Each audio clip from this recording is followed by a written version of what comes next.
Creatures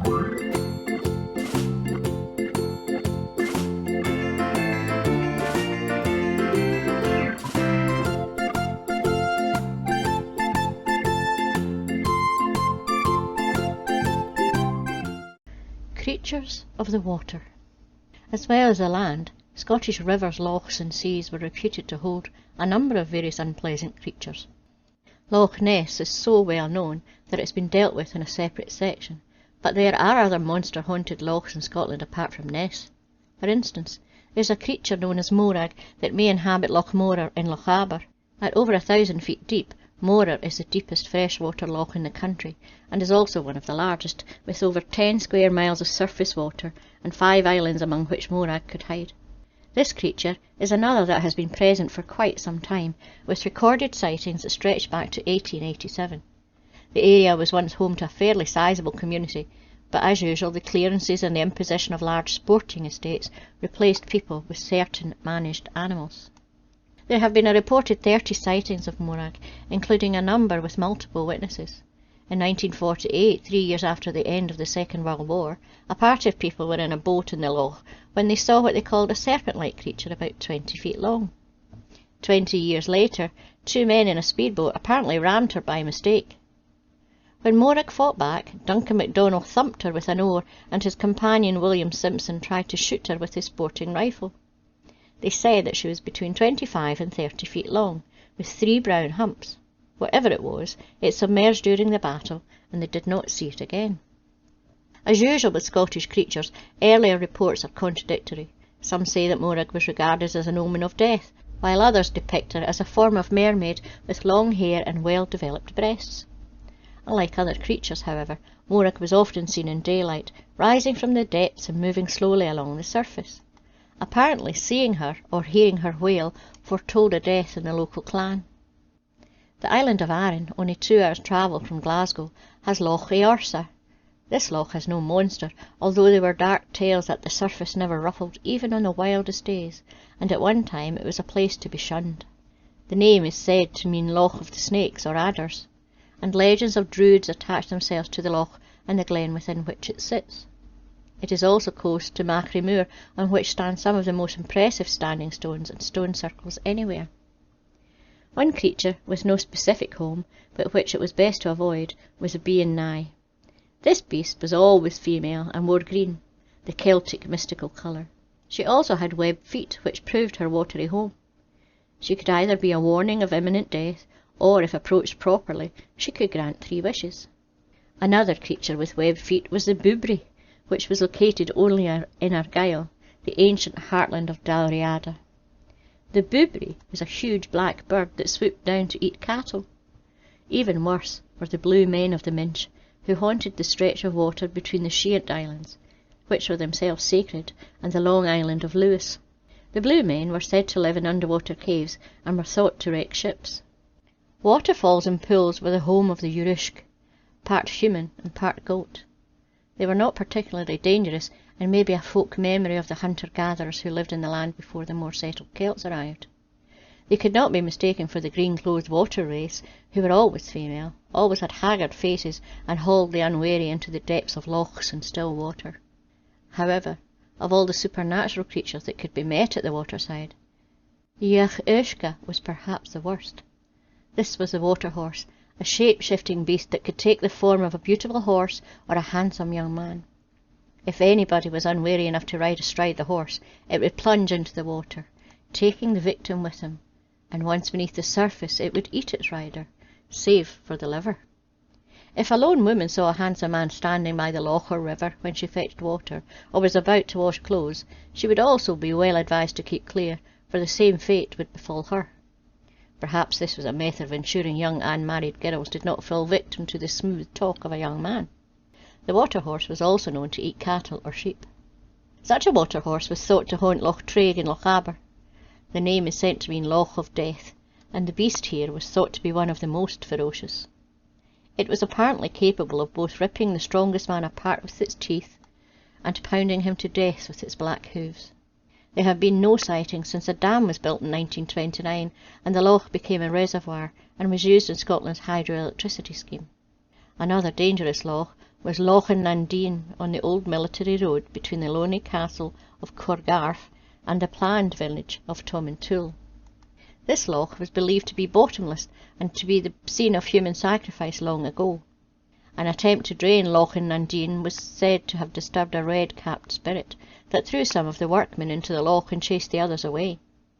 More accurately, when the winter closed in, the road was liable to be lethal with snow, and it was possible that travellers fell into the loch in the dark of night.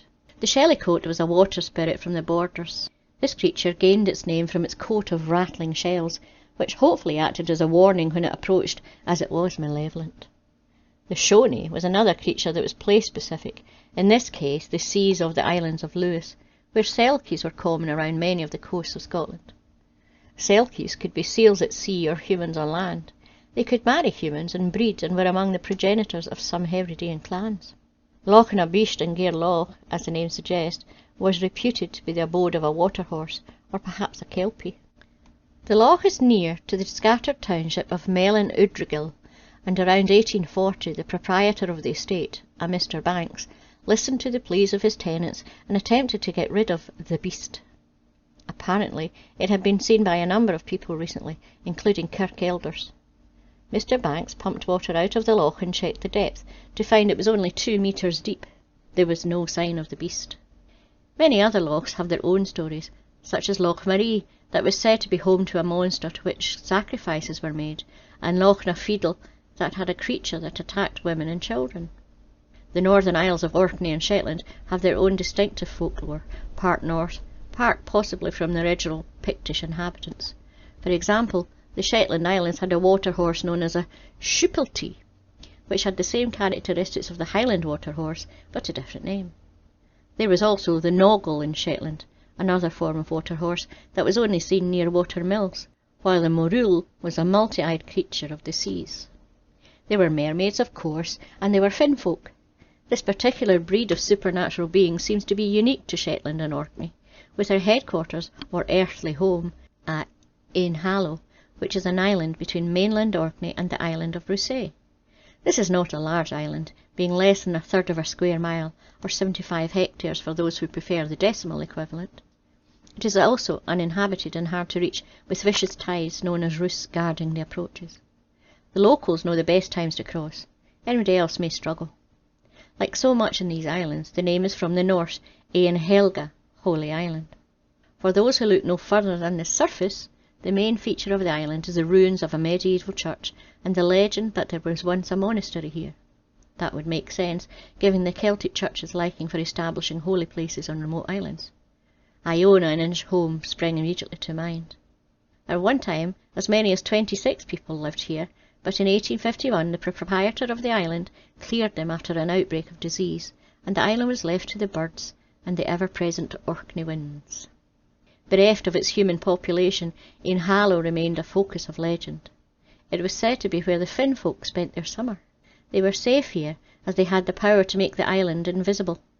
However, they reckoned without a farmer named the Guidman of Thurradale, who opened the island to human occupation. He had his reasons. The Finfolk adopted his wife, so he whistled up his sons and sailed to the island. The family carved 9 crosses in the ground and walked 3 times sunwise around the island before sowing 9 rings of salt. This interesting mixture of pagan and Christian beliefs kept the island visible so that humans could find it and settle there. The Finfolk left. These Finfolk were not the cheery chattering fairies of legend, but a dark, morose people. They used magic and were disliked by the humans who lived on the surrounding islands. They could control the weather, and if they took a liking to an Arcadian fisherman, they could grant him fair seas. On the other hand, they could call up a storm for those they disliked. Being islanders, they were excellent boatmen. The Hudson Bay Company and many whaling ships sought out men from Orkney for their skills in small boats throughout the 18th and 19th centuries, but they were also shapeshifters. The Finfolk were at home both on land and sea, creatures of earth and water in this realm and their own. When they were not on Ainhallow, known by them as Heldaland, they swam to Finfolk Gahim, their city at the bottom of the sea. Heldaland was said to be a magical land that could not be seen by humans. The name is said to translate as hidden land. Unfortunately, the Finfolk were not very pleasant neighbours, for they had the nasty habit of abducting people and taking them to their undersea home. Once kidnapped, there was no return, and the unfortunate victim was forced to become a husband or wife of a Finn person. Finn women in particular liked to have a young human male as their husband, for that was a certain way to prevent them from aging. Finn children were said to be born as mermaids or mermen, but the tails formed into legs later in life.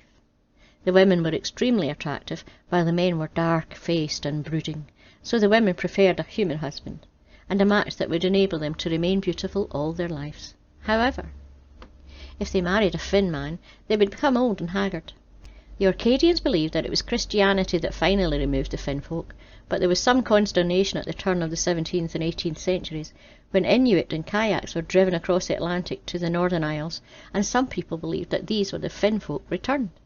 As that period coincided with a major famine in Scotland and a resurgence in witchcraft, it is perhaps not surprising that there were superstitious beliefs. There is a possibility that the Finn folk are a corruption of the Norwegian wariness of the people of Finland, carried to the islands by Vikings and merged with the local lore of Selkies or Seal people. However, in Orkney folklore, the Finn folk had fins that looked like human clothing. It's also possible the invading Norse lived alongside the indigenous Picts of Orkney and miscalled them Finn folk.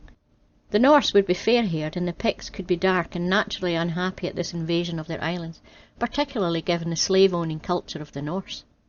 Perhaps because of the Finn folk, the island of Inhallow was considered a magical place. Grain cut there after dark is said to bleed, and horses tend to escape, even if they are well tethered. For those with the power, Inhallow has an atmosphere, a feeling of something not quite canny.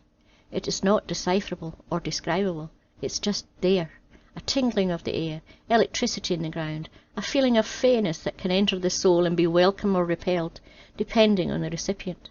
Strange things can happen on this small island, and in 1990 a very strange thing did indeed occur. There are periodic visits to the island when a boatload of naturalists, nearly said naturists, or bird watchers arrive and wander, taking photographs and examining all the delights of the scrap of northern land. On the 14th of July 1990, a ferry landed 88 bird watchers and then left. When it returned to pick them up, there were only 86 people, and nobody could account for the disappearance of the missing two. The police and Coast Guard were informed, and there was a full land and sea search with all the technology that Scotland could provide, and the upshot was nothing. The two visitors had vanished as surely as if they had never been there, or as if the Finn folk had abducted them. There were many rumours, of course, from the simple belief that the ferryman had miscounted, and there only had been 86 passengers all the time, to the rest less rational who thought that the two missing people had been Finn folk who had returned home. There were even a few people who speculated that the indigenous Finn folk had snatched the visitors and transported them to their undersea home. Certainly no trace was ever found. But that is perhaps typical of the waters in and around Scotland, beautiful, subject to sudden changes in mood, and always with a certain air of mystery in this land that is never quite what it seems. To that end, don't forget to like and subscribe and press the wee bell notification. And a huge big thank you to all my subscribers and patrons. See you next week. Bye bye.